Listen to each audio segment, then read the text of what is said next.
Sa loob ng dekada, ang Kuwait ay hindi ginagalaw ng Iran. Samantalang, ang ibang mga estado sa Gulpo ay tinamaan ng mga misil mula Iran o proxies nila. Sinalo ng Saudi Arabia ang mga atake ng Houthi na inarmasan at pinamunuan ng mga Iranian. Samantala, nakaranas ang UAE ng 3,000 pag-atake ng drone at misil sa digmaang ito. Tinamaan pa rin ang Qatar na di umano'y kaalyado ng Iran. Pero iba ang Kuwait. Neutral ang Kuwait at bukas ang diplomatikong ugnayan nito sa Iran at iba pang monarkiya sa Gulpo kahit bago pang digmaan. Mukhang nilalabag na ngayon ng Iran ang sariling patakaran nito. Kagabi, pumasok ang mga komandong IRGC sa isang Islam militar ng Kuwait para patayin o dakpin ang mga sundalong Amerikano. Hindi ako nagbibiro. Malaking paglalay ito mula sa mga Iranian. Ginagawa pa nila ito habang may negosasyon at sinasabing gusto nila ng pangmatagalang kapayapaan. Ito ay kinumpirma na ng Ministeryo ng Ugnayang Panlabas ng Kuwait. Tingnan ninyo ang ulat. Ipinahayag ng Ministry of Foreign Affairs ang matinding pagkondena at pagtuligsa ng Estado ng Kuwait sa isang armadong grupo mula sa mga elemento ng Islamic Revolutionary Guard Corps ng Islamic Republic of Iran na pumasok sa Bubiyan Island na may layuning magsagawa ng mga mapanirang gawain laban sa Estado ng Kuwait at nakipagsagupaan sa mga tauhan ng Kuwaiti Armed Forces bago sila mahuli, na nagresulta sa pagkasugat ng isang miyembro ng Kuwaiti Armed Forces. Kita mo, malaking issue ito dahil sa isla na piniling atakihin ng Iran. Ang Bubiyan Island ay nasa 30 kilometro timog kanluran ng hangganan ng Iran. Alam ng Iran na ginagamit ng mga puwersa ng US ang isla at base dito ngayon. Iyon ay dahil, alam mo, inatake na ng Iran ang isla na ito noon. Noong Abril 4, naglunsad ang US ng mga pag-ataking panghimpapawid sa hilaga ng lugar na ito laban sa Iranian na teroristang nagtangkang tumawid sa Iraq. Gumanti ang Iran sa pamamagitan ng pag-atake sa isla dahil alam nilang may puwersa ng US doon at bilang tugon sa mga pag-atake ng US. Ngayong araw, sa gitna ng tigil putukan at negosasyon, tinangkang pasukin ng IRGC ang base na malamang nandoon ang US forces. Madaling hulaan ang layunin nila. Pumatay o dumakip ng sundalong Amerikano para mas may kalamangan sa negosasyon. Mahalaga dito, sinabi ng Kuwait na ito ay pag-atake sa kanilang soberanya at inireserba nila ang karapatang tumugon. Narito ang kanilang pahayag. Sinabi ng Kuwait na inireserba nila ang buo at likas na karapatan sa sariling depensa ayon sa Artikulo 51 ng UN Charter at gagawa ng mga hakbang para ipangtanggol ang kanilang soberanya at protektahan ang mamamayan at residente. Ngayon, ang dahilan kung bakit ko binanggit ang pahayag na ito, kahit na parang karaniwan lang itong pahayag na inilalabas ng kahit anong bansa kapag sila ay inatake, ay dahil ang UAE ay naglalabas din ng katulad ng mga pahayag tuwing inaatake sila ng Iran gamit ang mga drone at missile. At hulaan mo kung anong nangyari? Nabanggit ko noon sa aking pananaw na gumaganti na ang UAE. Ngayon, may opisyal na kumpirmasyon na nangyari nga ito. Tingnan ang ulat na ito. Palihim na inaatake ng UAE ang Iran, kabilang ang pag-atake noong Abril sa oil refinery sa Levan Island ng Iran. Interesante ang timing ng ataking ito dahil malamang nangyari ito ilang oras bago o pagkatapos i-anunsyo ang tigil putukan. Hindi natin alam ang oras, pero sigurado tayo niyon ang araw ng pag-atake. Noong Abril, nang i-anunsyo ang tigil putukan, iniisip ng lahat kung sinong gumawa nito. Israel ba o Estados Unidos ang tumama sa refinery na ito? Itinanggi ng Estados Unidos at Israel ang pagkakasangkot sa pag-atake at hindi rin nagbintang ang Iran. May usap-usapan no na UAE ang may gawa. At ngayon, kumpirmado na. Gusto ko lang linawin ito para sa mga nalilito. Nung nagsimula ang digmaan na ito, lahat ng bansa sa Gulpo ay nagsabing hindi nila papayagan ng Estados Unidos na gamitin ang kanilang himpapawid at hindi rin nila papayagan na gamitin ng Estados Unidos ang mga base na nasa kanilang teritoryo. Pero nagbago ito ng simula ng Iran na atakihin ang mga bansang ito bilang ganti sa pag-atake ng Estados Unidos at Israel sa Iran. Walang kabuluhan yon para kahit sino. Ang ginagawa ng Iran ay terorismo lang at inaatake nila ang bansang ayaw madamay sa digmaan. At yan mismo ang dahilan kung bakit mas marami na tayong ulat tungkol sa ibang mga bansa ngayon. Sa madaling salita, alinman sa pagpayag sa US na umatake sa Iran gamit ang kanilang himpapawid, o sa mga bansang tulad ng UAE na direktang umatake sa Iran at mga refinery nito. Ngayon, maliit man ang UAE, malakas ang kanilang militar. May sapat na kagamitang militar ito, kabilang ang mga kanluraning eroplanong pandigma at mga network ng pagmamatyag. Ipinapakita ng pag-atake na mas handa ng bansa gumamit ng puwersa laban sa Iran para hindi sila maapi ng teroristang rehimen. Kapag nagumpisa ulit ang digmaan, siguradong masama ito para sa rehimen ng Iran. At hindi lang Iran ang umatake sa UAE. May natanggap tayong ulat mula Saudi Arabia na ginagawa rin nila ito. Tingnan mo, lumabas talaga ito habang nire-record ko ang video. Habang nire-record ko ang intro, lumabas ang ulat na kasama rin ang Saudi sa pagganti laban sa Iran. Heto ang ulat mula sa Reuters. Naglunsad ang Saudi Arabia ng mga lihim na pag-atake sa Iran habang lumalawak ang digmaan sa rehiyon. At muli, mahalaga ang timing nito. Hindi kasali ang Saudi sa digmaan nang magsimula ito. Nakisali lang ang Saudi para sa sariling depensa at bilang pagganti, sa madaling salita para makapagbigay ng panakot. Iran ang unang umatake sa infrastruktura at mamamayan ng Saudi. Ang bansang may respeto sa sarili ay hindi na lang ito palalampasin. Nung digmaan, hindi natin alam kung gumaganti ang Saudi Arabia. Pero ngayon, kumpirmado nang gumaganti sila, kahit hindi pa nila ito inilalantad sa publiko. Galing ang kumpirmasyong ito sa dalawang opisyal mula kanluran. Ngunit di natin alam ang ibig sabihin nito. Maaring kahit sino ito, mula sa gobyerno ng Estados Unidos, Europa o ibang lugar. Dalawang opisyal mula sa Iran ang nagkumpirma ng balitang ito. Hindi ako sigurado kung gaano ka mapagkakatiwalaan ang bahaging yon. Pero natural lang na isang bansa na inaatake ng Iran nang walang dahilan ay tutugon sa kahit anong paraan. Iyan ang paraan para mapigilan ng susunod pang pag-atake. Ganyan mo siguro na hindi ka agad atakehin ng iba. Mahalagang linawin na ngayon lang lumalabas ang mga ulat. Ngunit tumutukoy ito sa mga pag-atake bago pa ang tigil putukan. Kaya bago mag-Abril, naganap ang mga pag-ataking ito nung panahon ng digmaan kung kailan inaatake ng Iran ang mga bansang ito at gumaganti naman ang mga ito.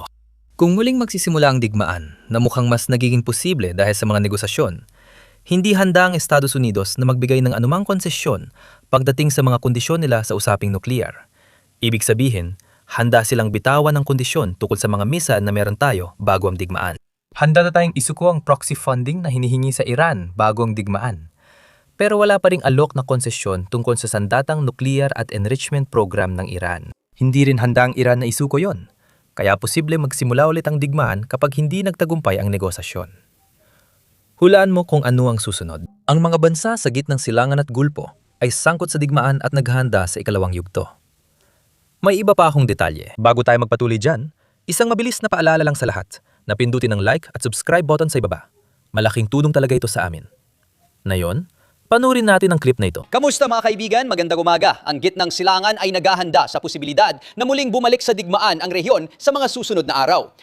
Ang Speaker ng Parlamento ng Iran, si Mohammad Khalibaf, ay nag-post sa X kagabi na nagsasabing handa na ang ating mga sandataang lakas na magbigay ng nararapat na tugon sa anumang agresyon. Ang maling estratehiya at maling mga desisyon ay palaging magdudulot ng maling resulta. Alam na ito ng buong mundo. Handa kami sa lahat ng opsyon. Magugulat sila. Ang mapanindak na pananalita ay dumating matapos tanggihan ni Pangulong Trump ang tugon ng Iran sa panukalang kapayapaan ng US na tinawag niya itong basura habang ipinahiwatig niyang nasa life support na ang tigil putukan. Hindi ka paniwalang mahina. Masasabi kong ito ang pinakamahina sa nayon. Matapos basahin ang basurang yon, sabi nila, hindi ko nga natapos yon. Sabi ko, di ko naksayahin oras ko dyan. Para sa akin, isa ito sa pinakamahina na yon, pero ito pa rin ang life support natin. Sa tingin mo ba may solusyon sa pagkakaiba sa Iran o military option lang ang nakikita mo? Hindi, sa tingin ko ay talagang posible ito. Kahapon, nakipagpulong si Pangulong Trump sa mga military at national security advisor para talakayin ang mga opsyon ng Estados Unidos. Nangyari ang pagpupulong matapos magpadala ng Iran ng panukalang kapayapaan na hindi tinanggap ng Estados Unidos. Nais ng Iran na pansamantalang itigil ang digmaan at alisin ng US ang blockade. Gusto ng Iran na palayain ng US ang lahat ng pondong naka-freeze, kapalit ng pagbubukas ng Strait of Hormuz.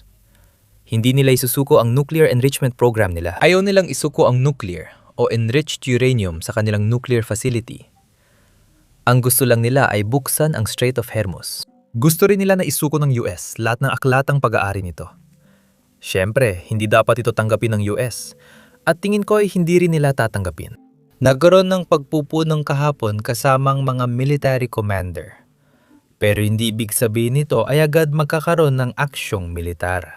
Karaniwang 2 beses sa isang linggo ang mga ganitong pagpupulong mula na magsimula ang tigil putukan. Sa ngayon, tanging Project Freedom lang ang aksyong militar na nakita natin. Posible magsimula muli ang Project Freedom anumang oras. Pero hindi porket may meeting sa mga military commander ay magbabalik na agad ang digmaan. Mahalagang bantayan dito na aalis si Pangulong Trump papuntang China bukas. At malaking impluwensya ng China sa Iran. At iniisip ng Iran na malaki ang impluwensya ng China sa Estados Unidos. Kaya tingnan natin kung paano ang magiging takbo ng pagpupulong kay Pangulong Xi Jinping ng China at kung ano ang kalalabasan ng pagpupulong na iyon. Malaki ang duda ko na muling magsisimula ang digmaan bago ang pagpupulong na iyon. Sa pananaw ng US, napakahalaga ng pagpupulong na ito. Sa pananaw ng China, napakahalaga rin ng pagpupulong na ito. Ayaw talagang pag-usapan ng dalawang panig ang Iran. Pero mukhang hindi yon maiwasan dahil sa kasalukuyang sitwasyon. Nahihirapan na yon ang halos lahat ng bansa sa mundo dahil sa krisis sa Strait of Hormuz na gawa ng Iran. Sigurado akong Iran ang magiging pangunahing paksa ng mga lider. Tingnan natin ang magiging resulta nito. Ngayon, isa pang mahalagang balita kahapon ay tungkol sa Pakistan, ang bansang namamagitan sa negosasyon ng Estados Unidos at Iran. Nakaka-interes ito dahil mukhang hindi ganun ka-neutral ang Pakistan bilang tagapamagitan na nais ng Estados Unidos. Panuorin ang ulat na ito habang nagme-mediate ang Pakistan sa pagitan ng Tehran at Washington. Tahimik nitong pinayagan ng mga eroplanong militar ng Iran na mag-park sa bansa, na posibleng nagpoprotekta sa mga ito mula sa pag-atake ng US. Ilang araw matapos ianunsyo ni Trump ang tigil putukan noong unang bahagi ng Abril, nagpadala ang Tehran ng maraming eroplano sa Pakistan Air Force Base Nurhan. Kabilang sa mga kagamitang militar ay isang Iranian Air Force RC-130, isang reconnaissance at intelligence gathering na bersyon ng Lockheed C-130 Hercules Tactical Transport Aircraft. Kinumpirma ng mga opisyal ng Pakistan na dumating at nananatili ang mga eroplano ng Iran sa bansa ayon sa CBS. Ayon sa militar ng Pakistan o sa halip sa Ministry ng Ugnayang Panlabas nito, wala silang kaugnayan sa anumang military contingency o preservation arrangement. Ang mga pahayag na sulungat dito ay puro haka-haka at malayo sa totoong konteksto. Ayon sa Pakistan, narito ang mga eroplano para tiyakin ang seguridad sa mga susunod na pag-uusap ukol sa kapayapaan. Ngayon, hindi malayo ang ganitong konklusyon dahil mismo ang militar ng US ay nagpadala ng maraming kagamitan sa Pakistan sakaling magkaroon ng ikalawang usapan at bumisita si Pangulong Trump.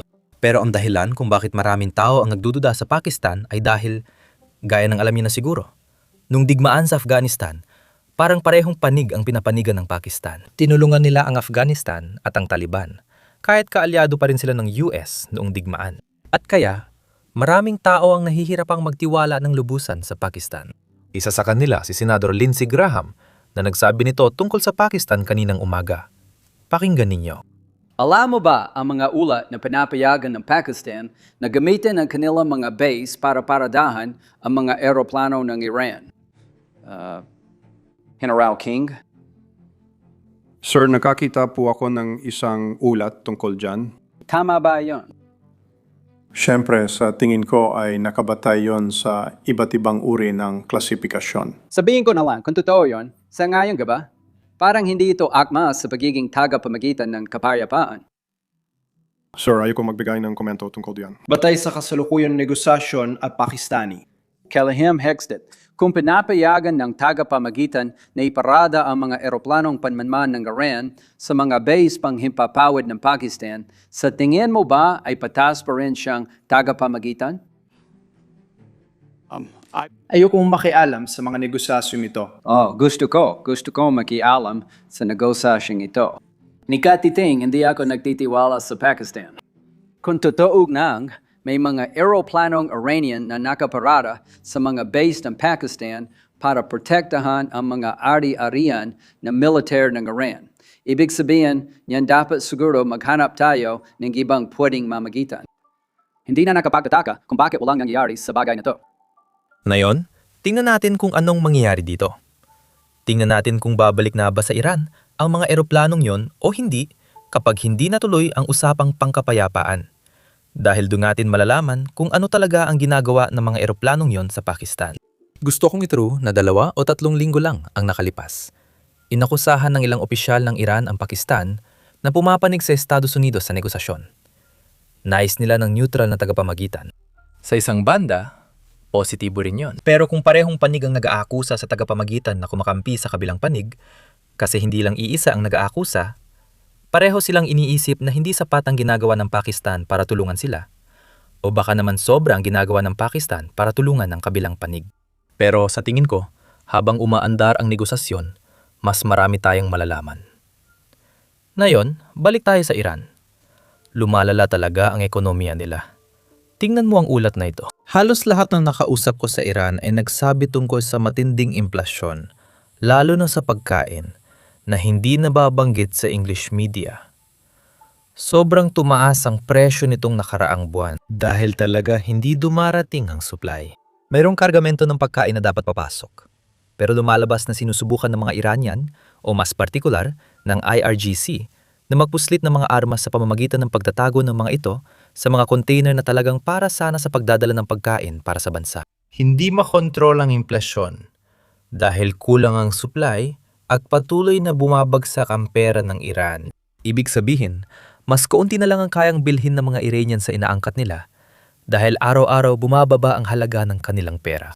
At ibig sabihin nito, pabawas na pabawas ang kaya nilang bilhin araw-araw. Dahil lumala ang sitwasyon, nagtakda ang Bangko Sentral ng Iran ng limitasyon sa transaksyong gamit ang dayuhang pera para mapanatili ang reserba. Sa madaling salita, gusto nilang masigurado na may sapat silang hard currency, mga dayuhang pera tulad ng dolyar, euro at baka pati yuan na magagamit nila para bumili ng mga supply mula sa ibang bansa.